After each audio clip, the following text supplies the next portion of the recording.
Jason Paris, welcome to Blue Collar Visionary. Happy to be here. Man, I'm really excited about this conversation, the opportunity to talk to you, hear your story. Maybe let's just start from the beginning. I have a feeling that you've had this entrepreneurial spirit for a while, but take me back to the early days. What was that first hustle? When was the first glimpse of this skill set and this mindset that you have? Yeah, it's a good question. I think it would actually be really surprising to anyone that knew me as a kid that I became an entrepreneur. I was a very quiet, thoughtful, probably be described like pretty intellectual, but very, very reserved, not socially outgoing. So I think if you were to talk to anybody that knew me in elementary school, childhood, even junior high, high school, they would be shocked that I ended up starting a business and being a successful entrepreneur. But in college, I could definitely tell when it was unlocked. And it's probably a good question to say like what was actually unlocked. So I got into a program called College Pro Painters, and they were like a student business development program that basically had you run your own painting franchise. And I operated through college, and that's where I got my real education. Graduated with an economics degree from the University of Minnesota, but that was really where I learned what I know now. And I remember going through business planning and just the excitement of trying to like plan what I could do, and having the opportunity to then not be capped with like a limited number of hours that I had the opportunity to work. So I think if you were to say like what got unlocked, it was actually probably a passion that got unlocked. So I'm probably a very passionate individual, and entrepreneurism was a way that helped unlock just a passion. So passion was unlocked. So as a kid and growing up, were you like searching for a passion, or what was that change? Were you, I guess, was it a confidence thing, or what? It's probably just like environmental governors that were put on. So I remember like there was a limited number of hours I could work packing groceries at the grocery store, right? And by like I had an ambition or a drive to work more and more hours, but they would cap you.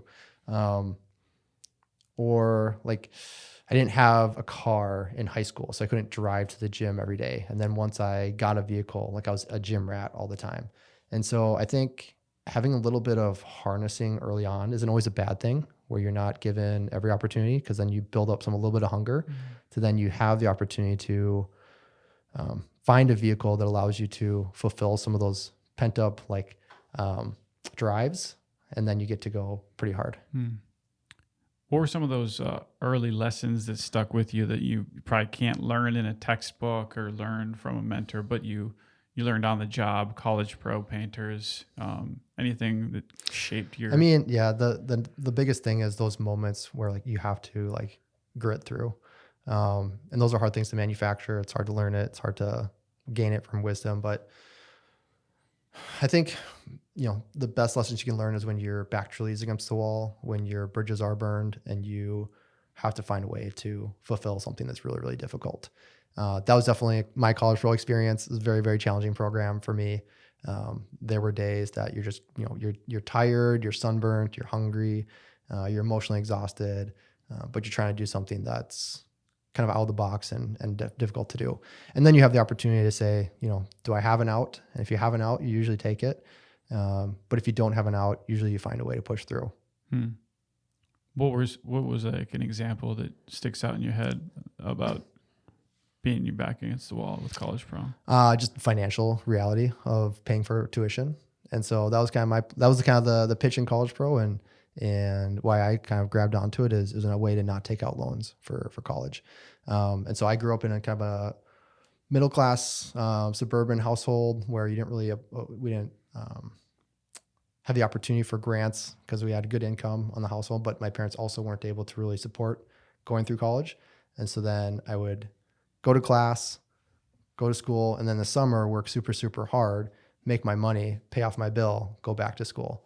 So I think that financial reality is a huge motivator. It can be, if you've got an out, if you've got parents that are going to help you financially, you've got grandma and grandpa that can pay your tuition. I don't think I personally would have made the choices that I made to push as hard as I did. But when your back's against the wall, then you got to figure out a way to do it. And I think there was a year, it was 2008. And that was right after the crash, and the summer was tough. It was tough to run a little painting business, and I did not make enough money to pay off my tuition bill. And that was the year where I ended up painting through the fall and through the winter until I could pay my bill off. And then I started back up in the spring. So I did the pay-as-you-go model as opposed to let me rack up debt, take out the loans. Do I need a job? Do I not need a job? So it's a very tangible reality. And that's kind of the same thing even out of college. When you don't have an out, when you don't have the ability to say, oh, let me get the mulligan. It's a very different, you tap into something different. Yeah. 100%. What's your opinion on college? Do you think it was necessary to go? It certainly wasn't necessary. I mean, it was certainly beneficial for me. Was it worth the cost is always a question. I'm not going to make my kids go to college as a direct answer to that. It's a unique opportunity to network and meet people and to prove that you can do something consistently.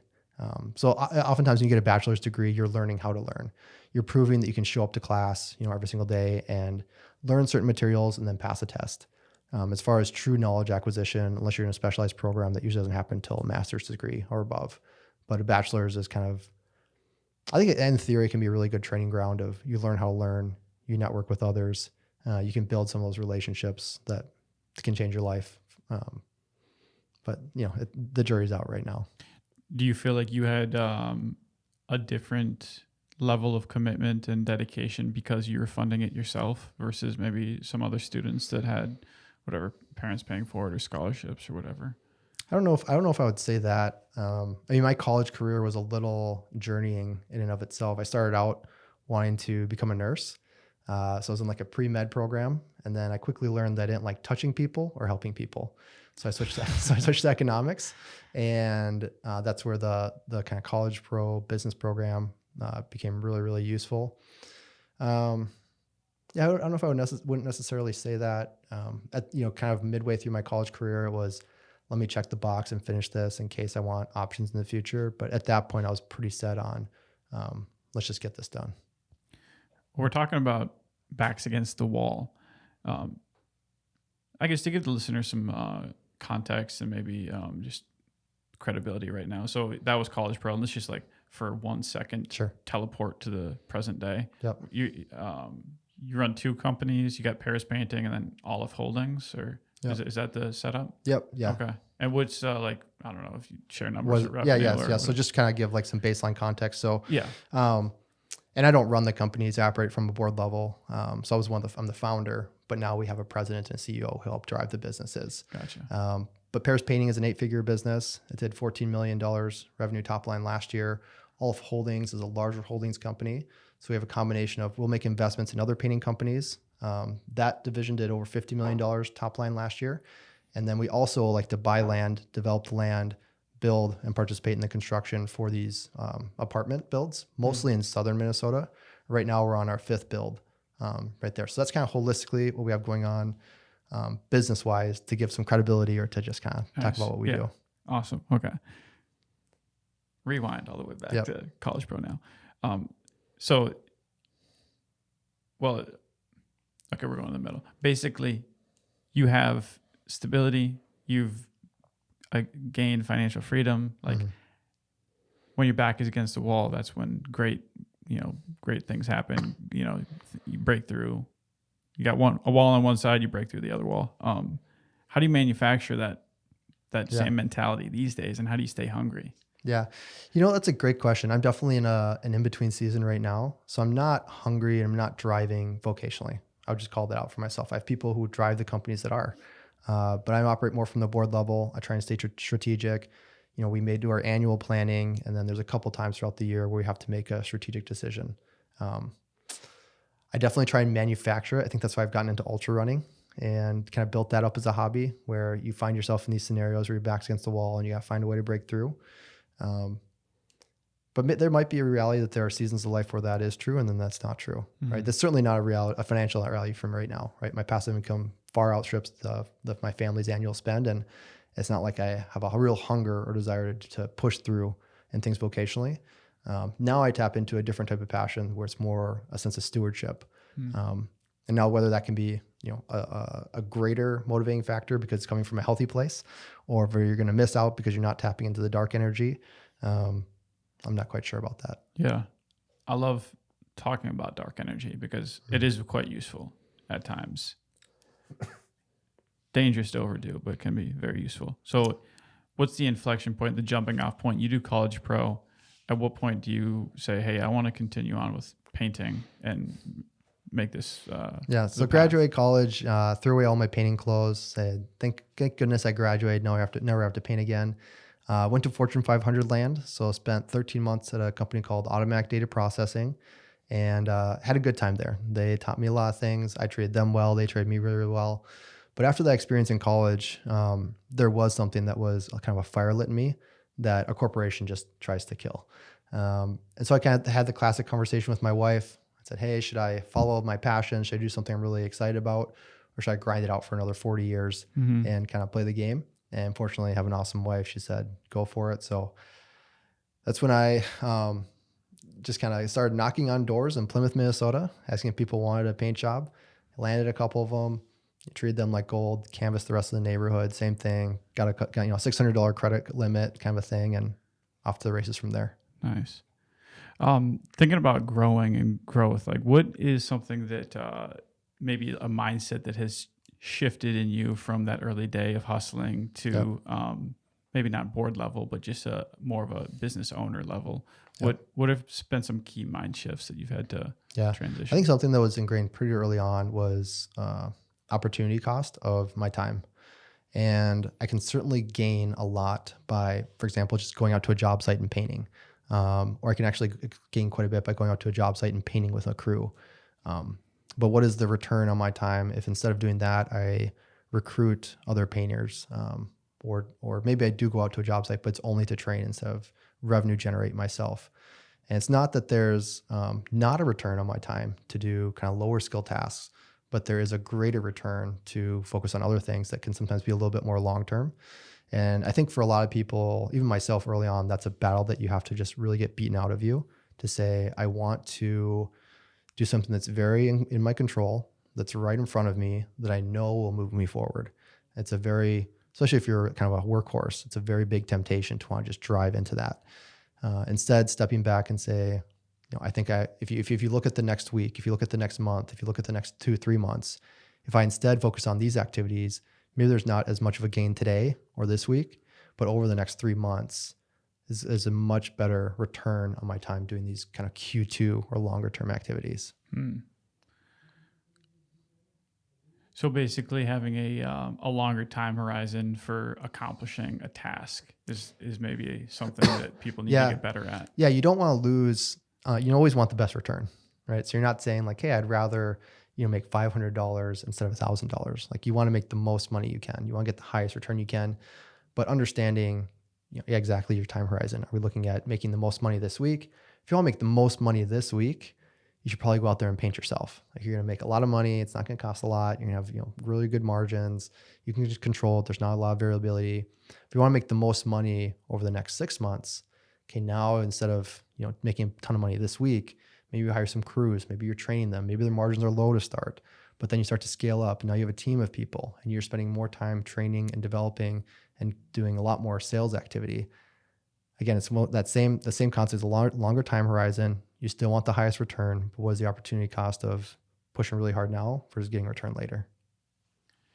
Is it usually one thing that somebody should do for an extended length of time? Or because I think that's the biggest risk is, I'm going to do this for the next 3 months. What if it doesn't work? What if I just spend the next 3 months spinning wheels and I hemorrhage more cash to people where I could have just done that? Yeah. I mean, that's the risk of being an entrepreneur. And if there wasn't risk, a lot of risk averse people would be entrepreneurs. I think the only people that are entrepreneurs, they have a good tolerance for risk and a good tolerance for failure. And that's the price of admission, is you're probably going to do something. It's going to fail. It's going to be the wrong decision. And can you pull yourself up and keep continuing? If you're in a situation where like one failure is going to put you under, it's going to be tough to be an entrepreneur. And that's a reality of life. It is the cost of admission. It's what keeps most people from starting companies. Is there a specific example that you could share on how you recovered from a failure that felt gigantic at the time? Yeah, I mean, there's so many. Probably the biggest ones that hurt the most is when people that I thought were going to be linchpins in the company or the stepping stone kind of leadership development path didn't pan out. And that's happened, it's happened plenty of times. It's worked out well plenty of times. But when that doesn't work out, you feel like, okay, now I'm back to square one. You think about all the investment you put into that person, how much better off would I have been just looking at the short term because I made this long-term play and actually now it's not going to pay off. So kind of scenario you were calling out before. Those are really tough ones, but that is the cost of admission. That's the cost of being an entrepreneur. If you wanted to get into a business where it's going to go as planned and not fail, you should probably go work at a firm as an accountant or go work at the DMV. Those are very stable, predictable. You're not going to get too beat up type roles. But if you want to start your own business, you can get beat up. It's going to be difficult. You're going to make a plan. It's not going to work as planned. And one of the reasons entrepreneurs are rewarded so heavily in this economy is we do things that shouldn't work out. If you could just make a plan, execute it, and make a ton of money, it'd be a very different What world. do you mean we do things that shouldn't work out? So there's a lot of times you write something on paper. And it's like, okay, here's the plan, and here's the resources needed, and you start to put all the pieces together, and you're like, I'm not quite sure how this gets off the ground. So a good example would be with a painting company. You have your labor pool, you have your sales pool, and you have your coordination, and they're never really balanced as you grow. So oftentimes you have too much labor and you need more work. Sometimes you have more than enough work needed, but you don't have enough guys to do it. And the fact that things aren't balanced, you kind of look and say like, well, how's this going to work? And so the reality is there's this entrepreneur in the middle that's kind of the chaos agent that puts it all together and gets it off the ground until you get to a point to where there's some level of stability that now you can bring in.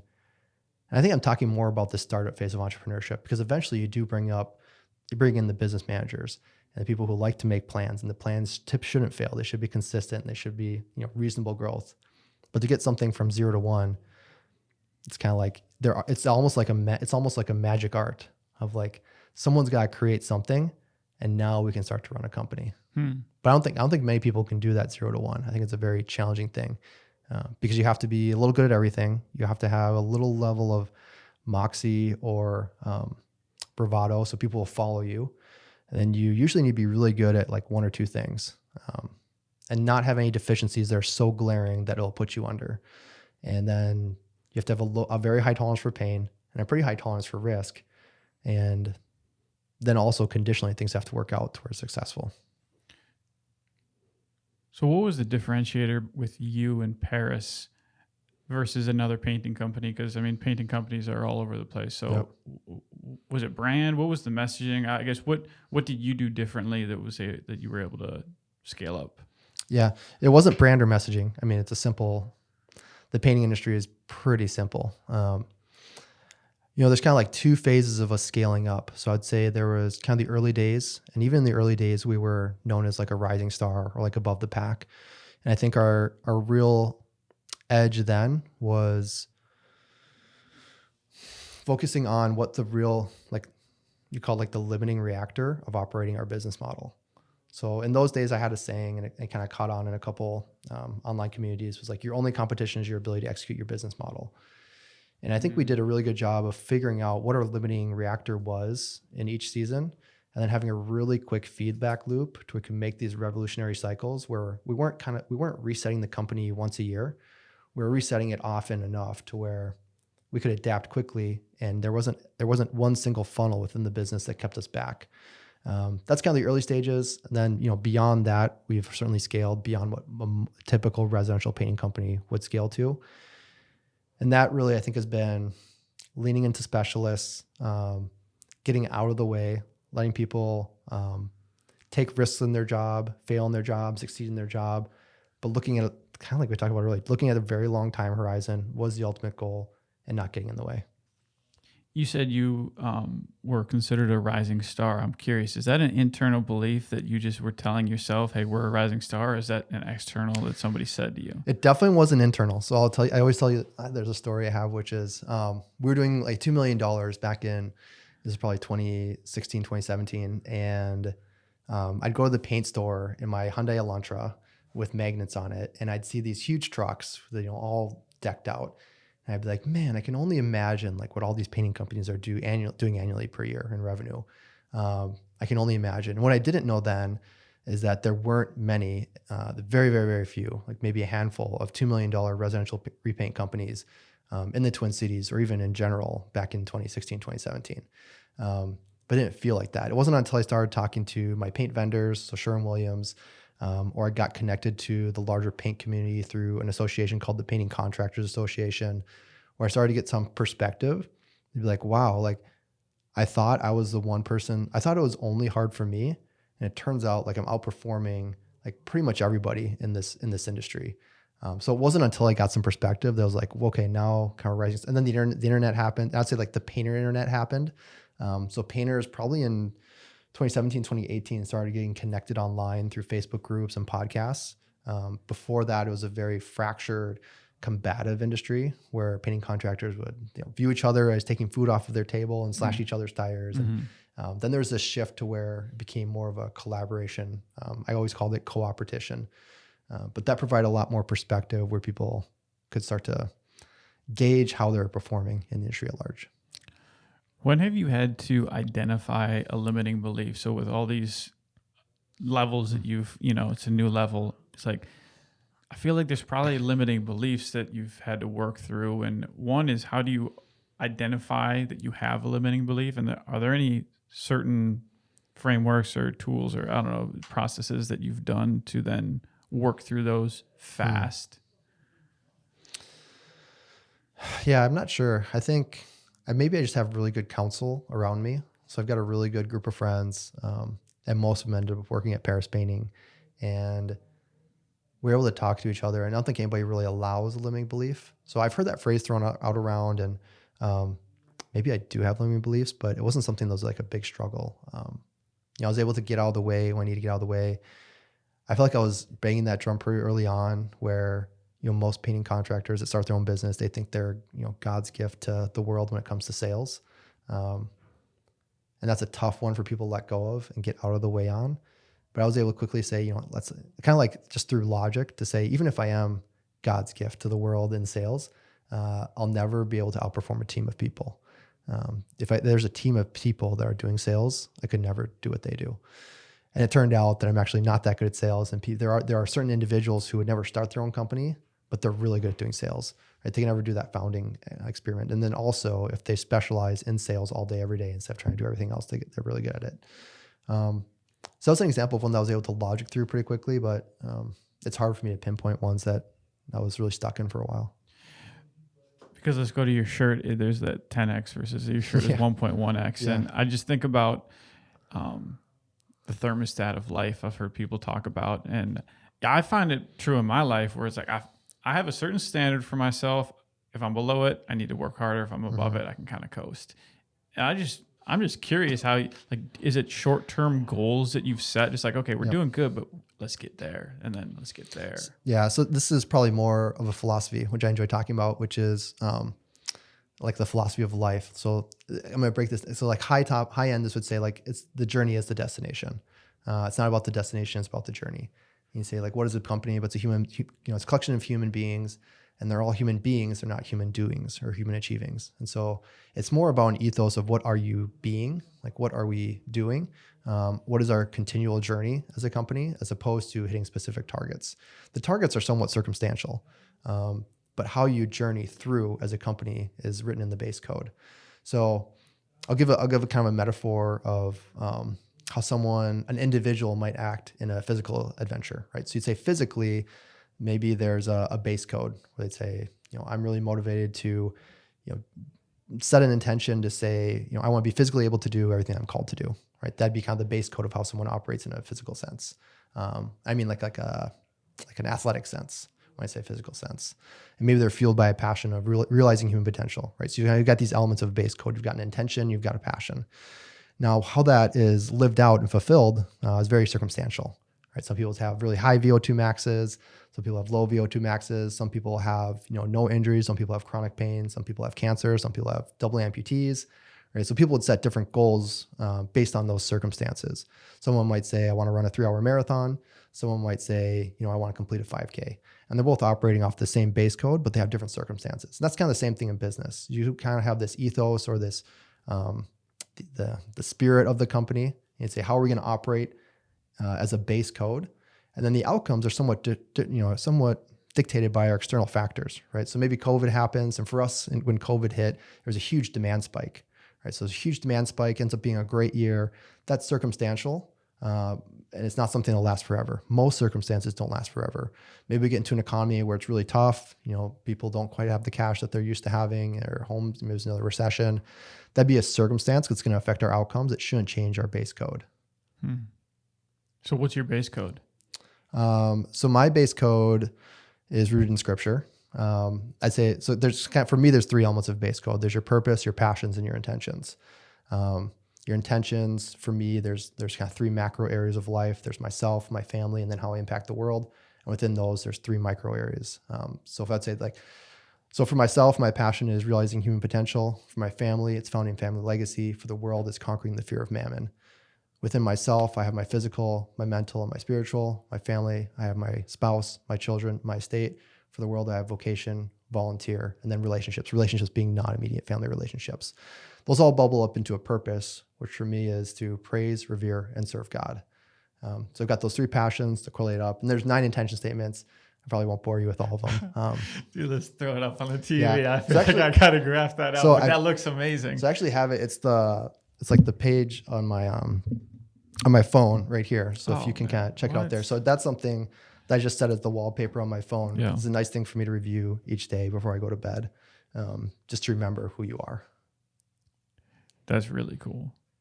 Is that online anywhere? This is just a spreadsheet that I made. Okay. So I do I can tell you a lot about myself, which is a podcast. So this is like my outlet to do that. Yeah, it's like, so I have a lot of financial freedom. I have a lot of time freedom too. So I'm in a unique position where I have a lot of passive income from companies that are very well run and very well managed. I still get to be involved somewhat from a strategic level. But at this point, I'm basically a brand mascot. There's nothing actively I do day to day. There's no KPIs. There's no scorecard. I don't report to anybody. So I found over the last couple of years, a lot of wandering, a fair amount of wandering. And so I got into hobbies where I got my pilot's license last year, started running these ultra long distances. We have 5 kids and we homeschool them. So I started getting more involved in homeschooling. And then I just found myself playing with my kids, but playing Zelda. And there's only so many hours a day where I can play Zelda and feel good about myself. Yeah.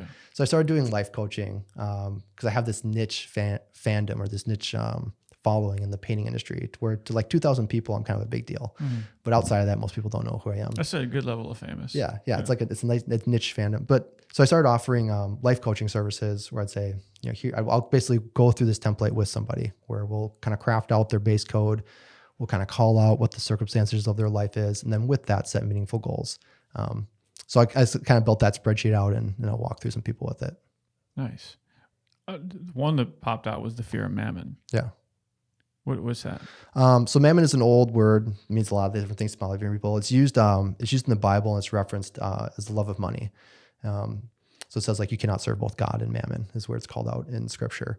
I kind of like to use the word mammon a little bit more broad sense where it's anything that man, chooses to serve that puts the shackles on themselves. So how do we shackle ourselves? Money is certainly a big way we can do that. And mammon has 2 elements to it. There's your income and your spending.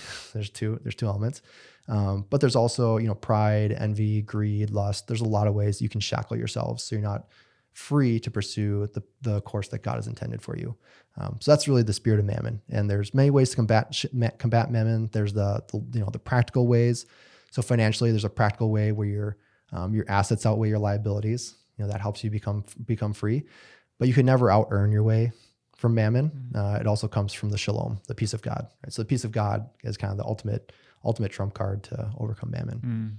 That's something I'm passionate about. So that's kind of the underlying passion when it comes to, so we called out those 3 life areas for me, how I impact the world, conquering the fear of mammon. So that's something we try and do vocationally. It's a big kind of element of how we partner with other painting companies to scale them into stable assets. It's a big part of what I do volunteer. And it's a big part of the relationships that I have that are not, that are outside of my immediate family. So that would be like the never enough feeling. Is that kind of conquering you have enough? Is that the same idea as that you hear some billionaires that it's never enough? They always want more. Is that the fear of mammon? I think there's a healthy drive of being where you want to continually live out your purpose. You never would say So actually there's a really healthy spot where that can come from. So I'll use like your relationship with your wife as an example, like my relationship with my spouse. So I never say like, the intention I have with my wife is that, she would feel the love of God with how I honor her, and that together we would experience the full sacrament of covenant marriage. There's never a spot where I get to say I did that and now I'm done. So in that sense, I get the saying of it's never enough. So you could say like in business, hey, like I've never fulfilled my purpose. I'm going to keep living my purpose. Now that's a healthy way to approach it. There's also an unhealthy way where you'd say, I would love to do this prompting that the Lord has placed on me, but I have to hit this next benchmark. Otherwise I'm not fulfilled. And it's more of a shackle that's been placed on you that hinders you from living out your purpose. So kind of like a lot of things in life, there's an outcome that can be approached from a healthy way or an unhealthy way. Early on in my business career, tapped into a little more of that dark energy of vengeance and I'll prove everybody wrong. And I don't know if that's the healthiest thing to do long term. It's certainly a nice boost when you're trying to get from 0 to 1. But then you get to unravel that in therapy and then you get to tap into the good things, which is how do I live out my purpose, how I fulfill my passions and stay aligned to my intentions. Have there been moments in the business and your career history where you make decisions that by the world's standards look counterintuitive, but you felt a prompting from God? Or I think the clearest one, so in the business sense, so if we go strictly business, I think taking on partners into Paris painting early on was something that was really perplexing to a lot of people, because the painting industry was it still is, it's very immature, unprofessionalized industry. And especially if you go back 10 years. So Chet was my first partner I took on in Paris painting, and he and I were college roommates and we lived together, and we lived with, there's 12 of us in a house, and we did kind of like intentional Christian community together. And we were in the heart of Dinkytown, which is not a very God-fearing place of the Twin Cities. And we had a really cool experience together. We also did college pro together. We were in the same friend groups for a while, but we were just hanging out one night, and I did feel that prompting to just kind of reach out to him and say like, hey, what would it take? Like he was doing his own thing with a startup in the Twin Cities focused around mobile workspace, and I was running Paris painting, and we were having a lot of success. And I was just starting to get that perspective that I was a rising star, and it was like kind of like we were doing good things. But I did feel that prompting of, what could I do more with someone else joining the team? And that was pretty counterintuitive at the time. It's starting to become less of an oddity. So if you look at in the economy, most industries, partnerships and equity stocks and option buy-ins are how most industries or most companies start to scale and stabilize. But in the trades, and especially in painting, it's kind of catching up to that. What's your perspective on wealth as a Christian and kingdom business? I don't know if that's what this is or not, but some people like that. Obviously, they get it wrong. I think it's pretty cliche now. It's not money is evil. It's the love of money. But has there been any internal tension that you've had to work through versus like making money and being good at that versus not serving it and like wanting to be financially free? Like I want to be rich. Mm-hmm. I want to be wealthy. Mm-hmm. I also don't want to have that be unhealthy. Yeah. And I'm doing this fast right now where it's like, okay, I should stop listening to money podcasts. But I don't know. Do you have any hot takes on wealth and Christianity? I think there's a lot of conversations to be had around it, and that's probably the best I can do. Is just provide some good conversations. Oh, I just lost my thought of what I was going to hit you on something that you had just said. Shoot, what was it? If not, I've got another thought I'll jump to. So I'll jump to a thought, which is, sometimes where I felt closest to God is when my back is against the wall and I'm not financially secure. So that is something that I'm aware of, that for me, I felt closest to God when I'm like stripped down. I have to rely on him and I don't have my own security. So I'm not living that right now. That could be viewed as a negative. It's a conversation to be had for sure. There's that scripture where it's like a rich man getting to heaven is, difficult, like as a camel casting through the eye of the needle. And there's a lot of languages, translations, and I don't know what's true and what's not, but I heard a fun story, whether it's true or not, that that translation kind of called out that the eye of a needle was a part of the wall surrounding a city. And there's this part where the wall surrounds the city where there's the gate on one side. Instead of making another gate, they made this thing called the eye of the needle, and it's a small opening at the bottom of this wall. And for a camel to pass through it, it had to shed all of its packs. So you talk about the difficulty of a camel getting through the eye of the needle. You have to first shed all of your possessions. You have to shed all of your packs in order to get through that spot. It's not like literally how do you get it? It's literally impossible for a camel to get through the eye of the needle. And that would say like anyone who's rich, it's literally impossible to get into heaven. But I think what's calling out is that metaphor of, for a camel to pass through that part, it has to shed all of its packs.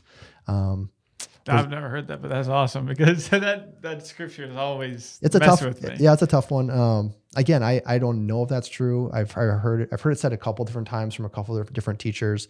I'm not an expert when it comes to Greek or Hebrew. And that is something where I think you just pray about and listen to the Holy Spirit, because there's a lot of scripture. There's a lot of interpretations of scripture. There's a lot of different formats of scripture. And I think ultimately the ability for the Holy Spirit to help teach us is what we can rely on as Christians. There's another good thought I had, but I don't think it's going to come back to me. Maybe it will later when it came to wealth and fasting. No, it's not that. That's okay. All right.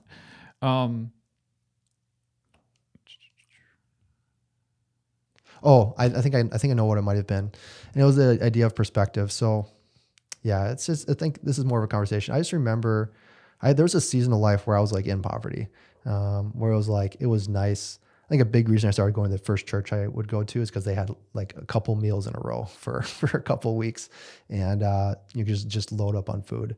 So I've lived that life. I've been out, like you're walking across the street and you kind of want to get in the way of a car so that they see you. So like I kind of get, I've driven through parts of Minneapolis where there's a lot of jaywalking, and it's really easy to judge people who maybe are a different skin color than you and dress different than you, and they're kind of walking the street and you get in the way of your car. But I can relate to that. I think what they ultimately want is they want to be seen. And I've experienced that. I know what that feels like. And I remember thinking like, rich suburban white dudes, and I'm a rich suburban white dude now, but I just remember being like, man, those people are so selfish. Like they could change my life. And wouldn't mean anything to them. And then I started thinking to myself, like, well, like I have some money, and like I could probably save somebody's life, like in Africa right now, and it wouldn't mean anything to me. And there's always this hard judgment that comes from having money or being in poverty, where it's hard to have that perspective.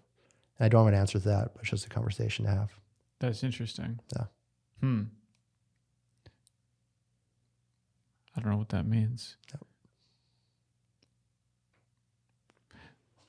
Interesting. You can cut that out. It's too No, weird. I like it. I want to ask a thoughtful question to follow that up. I know exactly what you're talking about. Well, it's just I mean, if I were to spend, there's people 2 miles away from here where I could make a difference in their life that would, in theory, change their life. Let's talk about that really quick. Okay, so how do you, now that you're financially free, you have abundance, how do you make decisions with generosity, and how do you put that through the filter, and how do you not feel guilt or whatever for what you just described? Yeah.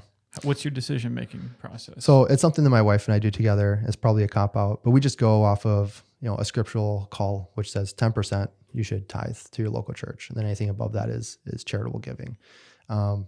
So that's something my wife and I do together. As a company, we tithe, or we give 1% of all of our top line revenue into a fund, which will then come together as a board and decide how we're going to disperse that to different nonprofits in the Twin Cities.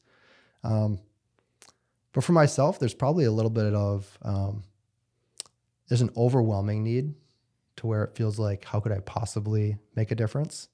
When you start really diving into things and what it takes and the resources that are required. But then there's also that story of the man that's on the beach, and there's, I don't know what, let's call it a starfish. Like a bunch of starfish are flipped over on the beach, and he's tossing them in. And the guy says, you're never going to get to all of them. Like the whole beach is full of like these starships. And he goes, you're never going to make a difference. And he picks up another starfish. He's like, made a difference to that one. Made a difference to that one. So there's a little bit of, you tend to the part of the garden you can reach. And so the people that are in your influence, the organizations that cross paths with you or that God puts into your life, those are things you can touch. And it's a big world of need, but that's the area of the garden that you can reach. Yeah, I like that. that you can tend to. Are there any patterns as we've talking? I mean, we're wrapping things up, but as you're entering this coaching period of your life, are there patterns that you're recognizing in people you're coaching that you could share with the audience? Yeah. Well, it's like a passion project and a hobby. So it's something I probably work with 8 people a quarter. And that's just where I want it to be. That's perfect. The common theme is it's not, there's not a lot of people that sit down and take the time to write out and say, what is the life I want to architect and what would that look like? So there's a lot of running on default, and that's in every area of life. In some ways I work with a lot of entrepreneurs, and they have a clear vision and fairly structured when it comes to the business part of their life, but that's only a portion of their life. And it's kind of like, what is more important to you? Like how your business is lived out or how the relationship with your spouse is lived out. And then you call out, do you have a clear vision? Do you have a 3-year picture? All those things with your spouse. It's like, no.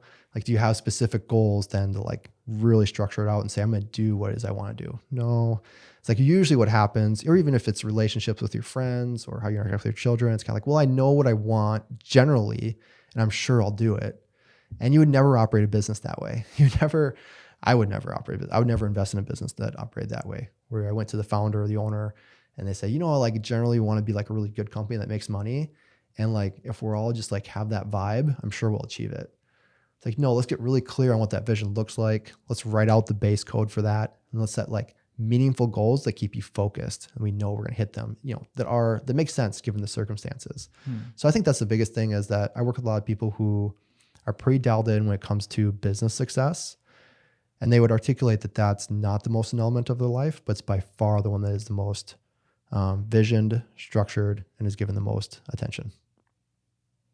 I found it's really hard to get clear on a vision of like knowing what I actually want, because it seems like everything changes as I move forward. Mm-hmm. And I don't know if it's shiny object. I almost think it's not shiny objects. It's like it's a variation of I learn more, and now I'm like, oh, actually, I don't know if I want that anymore. And now it's like, and then it's almost like I keep changing, and then I come back to a circle. I do a big circle. And do you think that, like discipline to, like, do you think setting a 10-year goal is a good idea? Or is that like, I think setting lifelong intentions is a good idea. I think setting a 10-year goal, if it helps you, that's fine. I have 20, 30-year goals, but they're like 10% chance of getting hit as written kind of thing. It's just kind of a way marker that is useful to go in the right direction, but kind of see what the river looks like when I step into it at that time. The shorter time horizon you get, the more clarity you can have. But I think it's kind of think of like, what is the purpose of a goal? What's the purpose of that 10-year picture? And for me and the people I work with, it's mostly just how do you harness focus to live out your intention in excellence. There's a story that when I go do talks, there's a story I give of the Tahoe 200 race I did last year. And there was a part of the race where I was so fatigued. I think it was on night 3, and I was hallucinating pretty bad. And I just had a hard time staying on the actual trail. And so like I would kind of like veer off and get off to the side. And I tried to sit down to like just gather my head and gather my thoughts. And then I started shivering because it was at night and I couldn't even sit down. I was like, oh shoot, this could actually get pretty bad.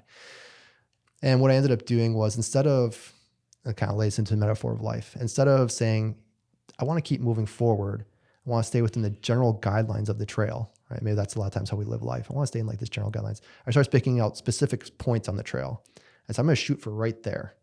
And I would try and run to that spot. And I wouldn't always hit it. I kind of veer off to the side. And so that's kind of the way that I view goals, is that, they're important because they help you move forward and stay within the general guidelines. And so it's never about the goals. It's never about that 10-year goal. It's never about that 1-year goal. It's not even about the quarterly goal, but it actually has to be about that for you in the moment.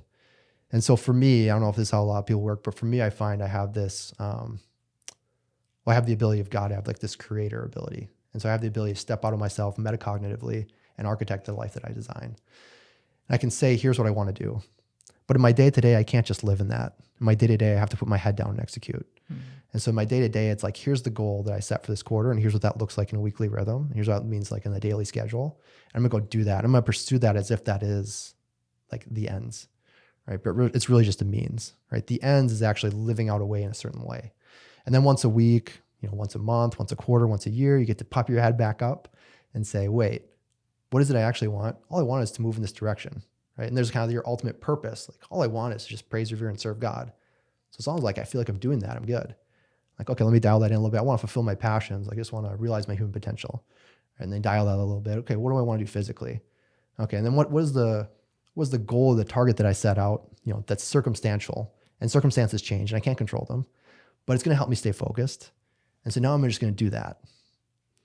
Does that make sense? You've got kind of like in the zone, blinders on, pop your head out, survey the land.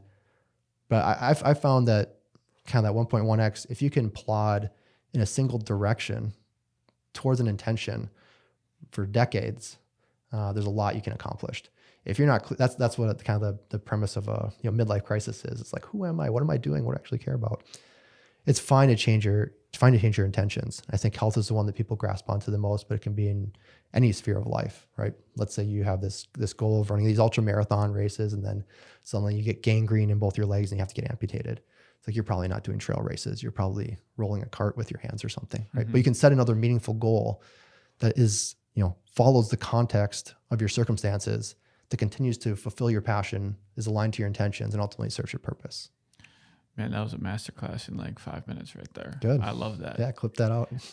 That was cool because you treat the means like they're the ends, but periodically you pop back up and understand, okay, it's not the ends, but you have to treat it like you attack with violence and focus. I love it, man. And that's probably not like how God acts, but it's how I have to act.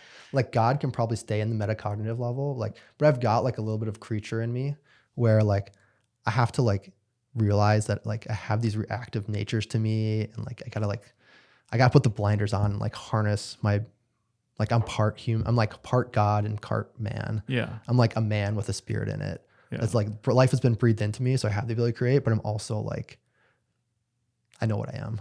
I can't just, and I say this for me, and maybe it's for everybody. It's everybody that I've worked with. I don't think God has to do this. But I found like every person has to kind of trick themselves a little bit. I mean, I find it just in the morning. It's like, I got to get that coffee with I just got a new coconut almond creamer or whatever. Let me get that. So then that gets me out of bed. But it's like that tiniest little reward that gets me moving in the right direction. Anyways, hey, Jason, this has been awesome. Thanks for taking the time. One last question. What's something you've learned along the way, whether it's an ask, a challenge, a word of wisdom? What do you want to leave the audience with? So I think you're working with a lot of entrepreneurs on your podcast. And if that's the people who are listening to it, the one word I would give is it's okay for it to be really challenging. That's something I wish someone had told me early on. It's why I always tell people that reach out to me is like, if it feels really tough, it should be. You're doing something that's really, really challenging. Most people are not going to found a company. Most people are not going to go from zero to something. If you're one of the few ones that are successful, you're going to come with some lumps along the way. And so if you feel like it's challenging, you feel like a failure, if you feel like, hey, this didn't work out, it's not working out, it's really challenging, that's good. It should feel that way. Get some perspective, network with those around you. You might be doing better than you're thinking. Let's go. Thank you. Yep.